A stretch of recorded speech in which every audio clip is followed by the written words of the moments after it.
What sex were the babies in the Tophet? According to some of the biblical and classical accounts, it appears they were boys. He supplicated the gods after the custom of his people by sacrificing a young boy to Baal. They had been accustomed to sacrifice to this god the most noble of their sons. But some scholars have questioned the accuracy of these translations. Sometimes it referred to boys, but I think that's a generic term for children as a whole. But there's certainly no references at all to young girls being involved in the sacrificial process. If the babies died of natural causes, there should be an approximately equal number of boys and girls in the Tophet. But if the babies in the urns turn out to be all boys, the case for child sacrifice will be proved beyond doubt. DNA tests could provide the answer. Now with the new DNA analyses, we should be able to determine whether or not it is a male or a female that is being sacrificed. And this will be of great interest, especially since at least some of the biblical details and other classical references at times imply that it is firstborn males that are chosen to be sacrificed. If these tests show us for sure that these children are the firstborn, that they're exclusively boys, I'll eat my words. But I don't think they will. Very kind. Glenn, can I give you some wine? In Motia, Glenn Marco talks to Dr. Ron Dixon and Dr. Kerry Brown. They're both internationally renowned microbiologists, and Glenn is hoping they'll be able to extract DNA from the charred bones in the urns. DNA may survive in cremated bones as long as the cremation temperatures were not too high. If you can get DNA out of these infant remains, if you find sequences from the Y chromosome, you have a male infant. If you just get DNA from the X chromosome, you've got a female infant. So I think this could be the way forward to finding out whether you've got boys or girls being sacrificed, or not, as the case may be. In the museum storeroom, Ron Dixon collects the samples he and Kerry will need to establish the sex of the cremated children through DNA analysis. The human bones that have best survived the cremation process are the ones most likely to contain ancient DNA. These are going to be taken back to Britain for analysis. Oh, it's a nice bit of skull there. Now we take these extraordinary precautions, gloves and masks and so on, and all the material you see is sterile because we want to protect the bones from our own DNA. We produce DNA on our skin and we could well contaminate these. And now this bag is sealed, and of course the samples are in a sterile bag and they're ready for analysis. People contain huge amounts of DNA in their bodies, and if you could unravel the DNA from the billions of cells that we normally contain, then that DNA would stretch to the sun and back 129 times. Of course, when we die, this is rapidly degraded into very small fragments, perhaps no larger than your thumbnail. Ron is pessimistic about the possibility of extracting DNA from the bones, but Kerry is more hopeful. These bones are about 3,000 years old. DNA has been isolated from bones as old as 30,000 years, famous case being that of a Neanderthal from the Caucasian mountains.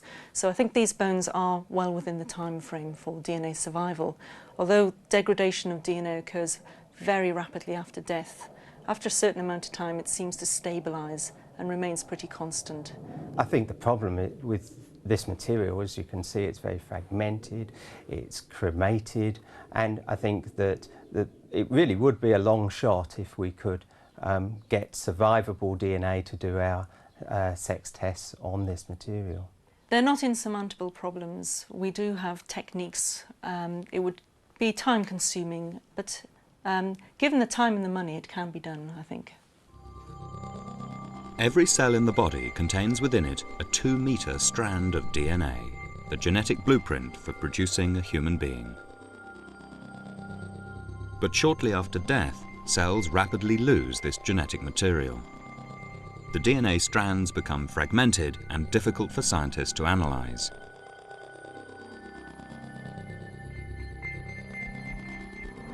Bradford, last month.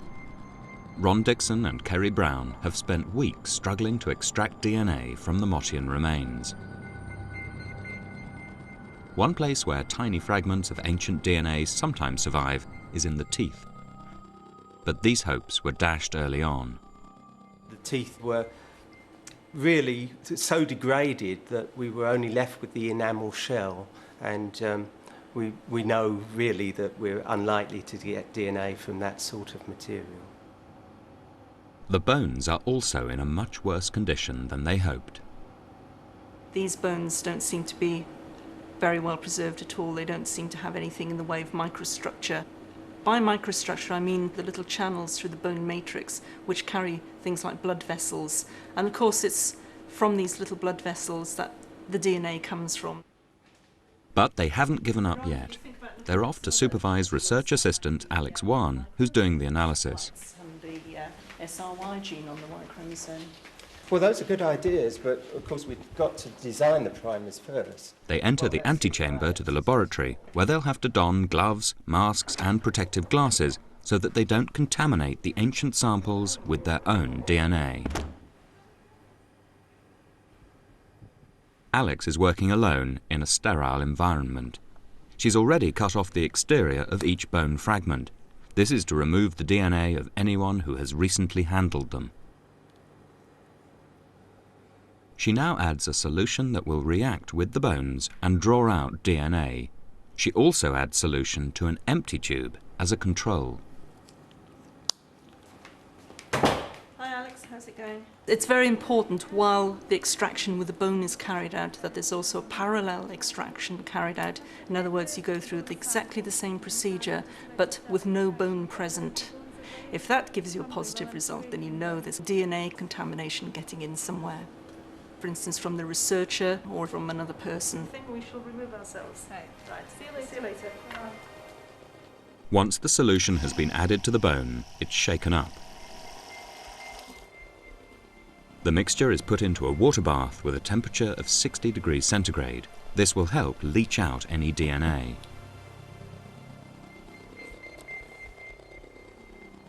A centrifuge now separates the bone fragments from the solution that may contain the ancient DNA.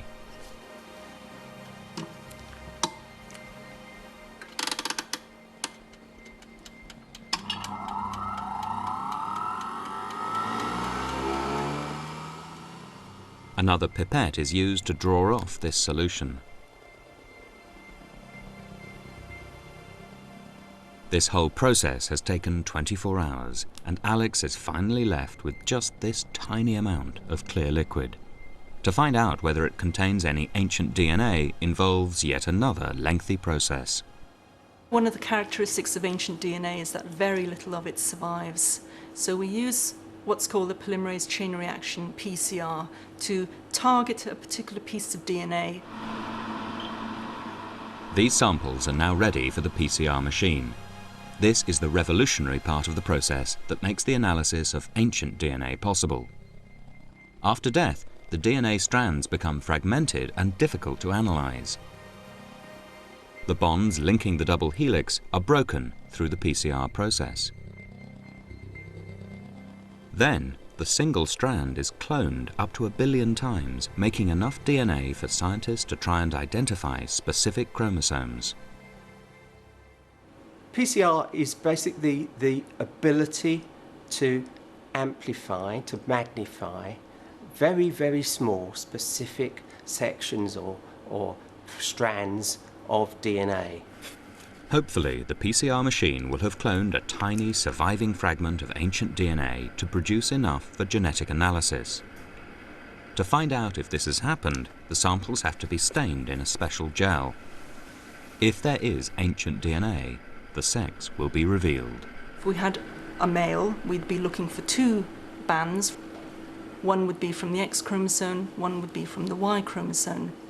If it was a female, we would see just 1 band because females have 2 X chromosomes.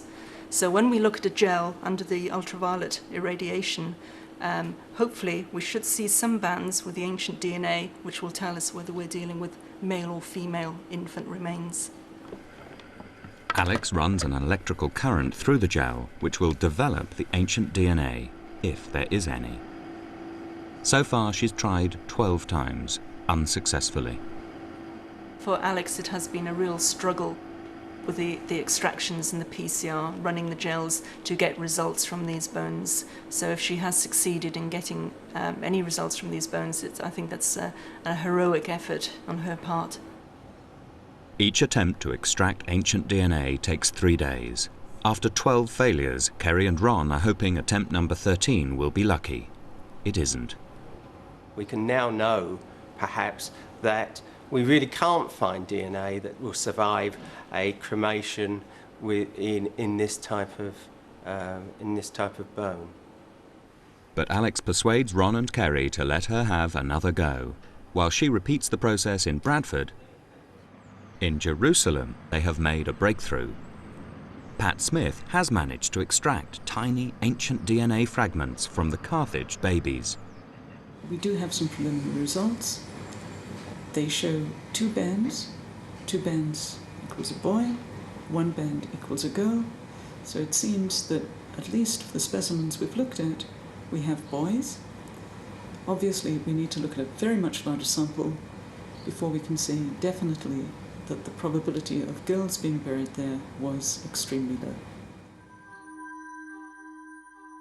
If the babies in the urns found in the Motia Tophet all turn out to be boys, then science will have finally proved beyond doubt that the Tophets were sites of ritual child sacrifice.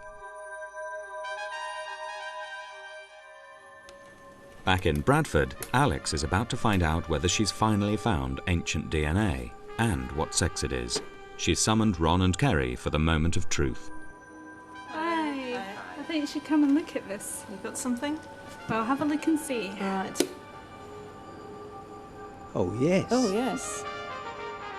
Along with the ancient DNA, the gel also contains modern DNA from a man and a woman as a point of comparison. Yes, you've got the male, 2 bands from modern DNA. That's the female, modern DNA, 1 band. And that's the ancient DNA, and we see 1 band there, so... That's marvellous, and it's a girl! That's great. All the blanks have been blank here. It's a real result. Great. Well done.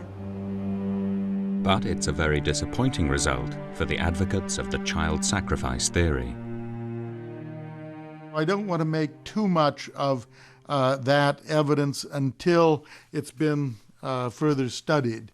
And we continue to do more work on these bones because we're learning much more, even though it's now several decades since we did our excavations in Carthage.